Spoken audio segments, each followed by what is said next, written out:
Administrators कौन है और इन्हें अपॉइंट किस अथॉरिटी ने किया है।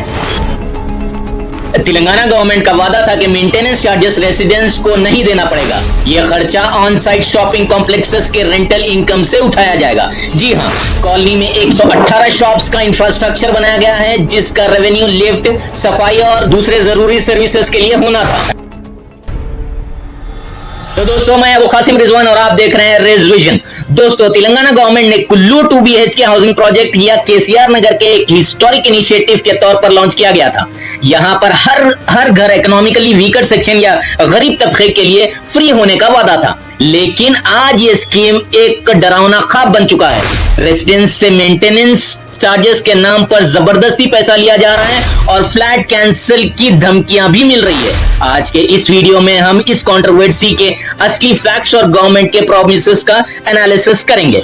और मैं इस वीडियो में कुछ भी अपने दिल से नहीं बोल रहा हूं, ये सब ऑथेंटिक सोर्स से लिया गया है, जैसे तेलंगाना टुडे, गवर्नमेंट रिपोर्ट्स और ऑफिशियल स्टेटमेंट्स और रेसिडेंट्स के फीडबैक। अगर आप चाहे तो डिस्क्रिप्शन में इस सोर्सेस की मालूमात भी चेक कर सकते हैं। केसीआर नगर में 15,650 मतलब 15,660 फ्लैट हैं जो मॉडर्न फैसिलिटीज के साथ बनाए गए थे। गवर्नमेंट का कहना था कि यह स्कीम उन लोगों के लिए है जो फाइनेंशियल बर्डन उठाने के लायक नहीं, लेकिन क्या यह सच है? ग्राउंड रियलिटी कुछ और ही बताया जा रहा है। आइए समझते हैं कि कैसे फ्री हाउसिंग एक फाइनेंशियल और मेंटल स्ट्रेस का रीजन बन गया है। गवर्नमेंट का वादा था कि मेंटेनेंस चार्जेस रेसिडेंट्स को नहीं देना पड़ेगा। जी हां, यह खर्चा ऑन साइट शॉपिंग कॉम्प्लेक्सेस के रेंटल इनकम से उठाया जाएगा। कॉलोनी में 118 शॉप्स का इंफ्रास्ट्रक्चर बनाया गया है जिसके रेवेन्यू लिफ्ट, सफाई, सैनिटेशंस और दूसरे जरूरी सर्विसेज के लिए होना था। लेकिन क्या यह सिस्टम काम कर रहा है? रिपोर्ट्स कुछ और ही कहानी सुना रहे हैं। रिपोर्ट्स के मुताबिक रेसिडेंट्स से 1000 से 1500 रुपये महीने मेंटेनेंस लिए जा रहे हैं, वो भी धमकी के साथ। अगर कोई पेमेंट डिले या मना करे तो उनका फ्लैट कैंसिल करने की धमकी मिल रही है। सबसे बड़ा सवाल, ये एडमिनिस्ट्रेटर्स जो ये चार्जेस कलेक्ट कर रहे हैं उनको अपॉइंट किसने किया? शॉपिंग कॉम्प्लेक्सेस के 118 शॉप से रेंटल इनकम जो मेंटेनेंस के लिए यूज होने वाली थी, उसका क्या हो रहा है? रेसिडेंट्स का कहना है कि उस रेवेन्यू का कोई हिस्सा उनकी फैसिलिटीज पर खर्च नहीं हो रहा है। क्या यह मिसमैनेजमेंट है या फंड्स का मिसयूज हो रहा है? रेसिडेंट्स वैसे ही गरीब तबके के हैं, इकोनॉमिकली वीक हैं। शिफ्टिंग के चैलेंजेस, स्कूल्स और जॉब इश्यूज के बाद अब उन पर ये एक्स्ट्रा फाइनेंशियल प्रेशर डाला जा रहा है। अगर गवर्नमेंट का प्लान फ्लॉलेस था तो ये बर्डन रेसिडेंट्स पर क्यों आया? रिपोर्ट्स के मुताबिक जो लोग मेंटेनेंस चार्जेस नहीं दे रहे हैं उनको धमकाया जा रहा है कि उनका फ्लैट कैंसिल हो जाएगा।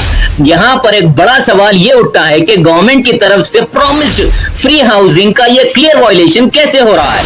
अगर कॉलोनी में 118 शॉप्स का रेंटल इनकम इतना ही सफिशिएंट था तो रेसिडेंट्स पर मेंटेनेंस चार्जेस का बर्डन क्यों?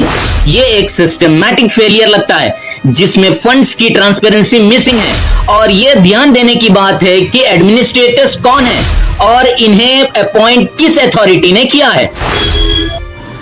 दोस्तों, ये सिर्फ कुल्लूर के लोगों का मसला नहीं, ये एक हर इंडियन सिटीजन के लिए एक वेकअप कॉल है। अगर आप समझते हैं कि गवर्नमेंट को इस इश्यू को सॉल्व करना चाहिए और ट्रांसपेरेंसी लानी चाहिए तो कमेंट्स करके अपने व्यूज शेयर करें।